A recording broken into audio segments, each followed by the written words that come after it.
Guys, ito yung aking si Panda na makulit, guys. Oh, ito yung produkto ng aming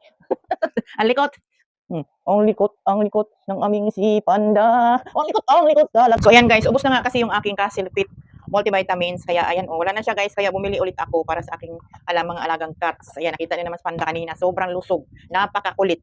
Ito na nga guys, bumili ako. Ayan, oh, panibago na siya kasi ubos na yung isa. So ganyan yan siya guys. Castle Fit multivitamins. Baliktad pa yung pagkabukas ko. Ayan siya guys, oh.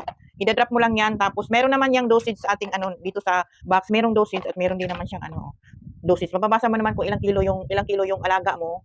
May siya dito. Ayan. Mababasa mo. Ano kasi to guys? Castle Fit multivitamins, siya? Maganda siya sa sa mga balahibo na ating mga alaga po dito sa aso, sa pusa, sa ibang mga animals. Ayan, pwede ito. Maganda siya sa buhok, maganda din siya sa eyes protection sa mata ng ating mga pusa. At maganda din siya guys sa stomatitis ulcer. Ayan na, nagbinasa ko kasi. Asa na? Ayan. Tapos guys, maganda din siya sa inflammation. Ang dami niyang guys, yung ba yung tawag doon? Basta, bakit hindi ko mabigkas?